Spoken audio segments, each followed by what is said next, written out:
स्वागत है बच्चों आप सभी का अपने YouTube चैनल एडिक्वेट एकेडमी में। मैं गौतम सर। और सबसे पहले सभी बच्चों को ऑल द बेस्ट, जो कल के लिए जितने भी एस्पिरेंट्स हैं जो दे रहे हैं CUET का एग्ज़ाम।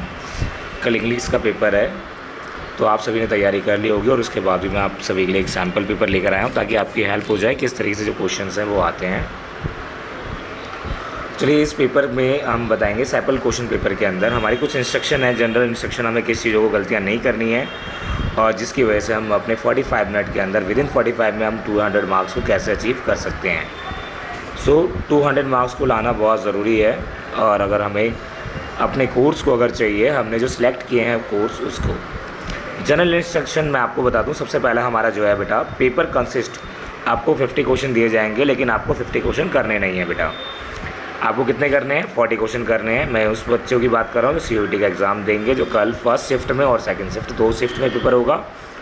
सभी बच्चे एक बार दोबारा से अपना एडमिट कार्ड डाउनलोड कर लें, क्योंकि एडमिट कार्ड के अंदर मोस्ट ऑफ जो स्टूडेंट के जो क्या है सेंटर्स चेंज भी हुए हैं।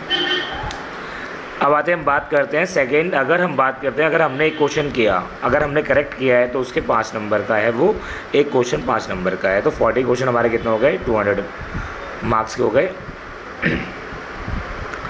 Any incorrect option mark will be -1 हो जाएंगे आपके, -1। ठीक है, आप कुछ भी अटैम्प्ट नहीं करोगे क्वेश्चन को, वो 0 मार्क्स हो जाएंगे आपके, उसके कोई भी नंबर आपको नहीं दिए जाएंगे।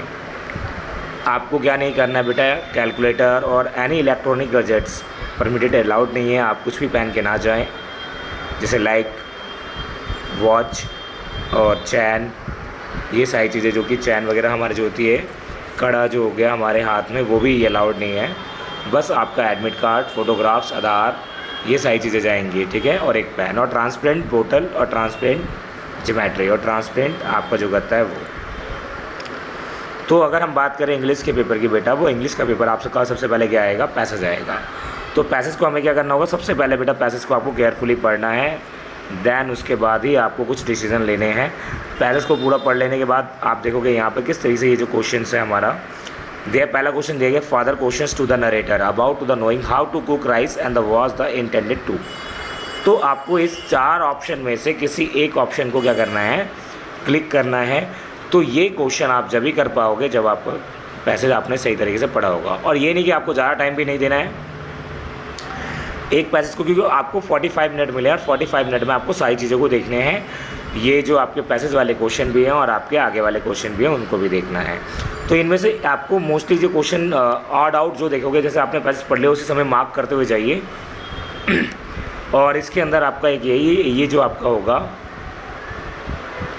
पेपर वाला पेपर होगा, जो इस OMR शीट पे होगा। ठीक है, ऑफलाइन होगा ये बेटा। आगे अगर हम बात करें, ये तो हमारा पैसेज वाला हो गया। एक और पैसेज दिया जाएगा आपको, फिर उससे रिगार्डिंग भी आपको दिया है, डेटा की भी दे सकते हैं। ठीक है, तो पैसेज हमारे 3 दिए जाएंगे। पैसेज के अलावा बेटा और क्या क्या चीज़ें आ सकती हैं? ग्रामेटिकल के अंदर हमने आपको बताया होगा प्रीवियस वीडियो में, ग्रामर से हमारे बहुत सारे, जैसे कि हमारा आर्टिकल हो गया, हमारे मोडाल्स हो गए, टेंसेज हो गए, और सिंगुलर प्लूरल हो गया, एंटोनिम्स, सिनोनिम्स। देखो यहाँ पर एंटोनिम्स के भी कुछ क्वेश्चंस दिए गए हैं। 33 नंबर क्वेश्चन देखोगे आप। लाइबिलिटी मतलब क्या होता है? रिस्पॉन्सिबिलिटी होती है, एसेट्स होता है, प्रॉपर्टी। तो भाई लाइबिलिटी क्या है? एक तरीके से एसेट्स है। ठीक है, तो आपको ये सारी चीज़ें बतानी है। एडम्स, फ्रेसेस, ये सारी चीज़ें आएंगी। एंटोनिम्स इसका भी दिया है, अडेप्टेबल। ठीक है, सिनोनिम्स दिया गया है। तो इस तरीके से आपके कुछ क्वेश्चंस आएंगे और वो आपको करने हैं बेटा। एक क्वेश्चन के आपके 5 नंबर मिलेंगे, और इस तरीके से आपको क्वेश्चन को करने हैं। 50 क्वेश्चन दिए जाएंगे, बट आपको 40 क्वेश्चन ही करने हैं। ठीक है, 10 क्वेश्चन आप छोड़ोगे। अगर आप 50 करोगे तो भी आपके 40 ही, जो आपके टॉप 40 होंगे वही काउंट किए जाएंगे, जो सही होंगे वही। ठीक है, और ये नहीं कि आप नहीं करो, करना है, सारे अटैम्प्ट करने हैं। और साथ के साथ मैं आपको बता दूँ, आपका जो OMR शीट होगी वो कुछ इस तरीके से होती है। हमारी OMR शीट भी मैं आपको बताता हूँ। OMR शीट में आपके जो नंबर होंगे, डॉट होंगे, उसको सही से फिल करना है आपको। ठीक है ना, डार्क फिल होना है। ठीक है, और सभी बच्चों को ऑल द बेस्ट कल के एग्ज़ाम के लिए। आशा करते हैं कि आप सभी बच्चे अच्छा करें और अच्छे कॉलेज में एडमिशन लें, और यही मेरी कामना है। धन्यवाद सो मच। Thank you.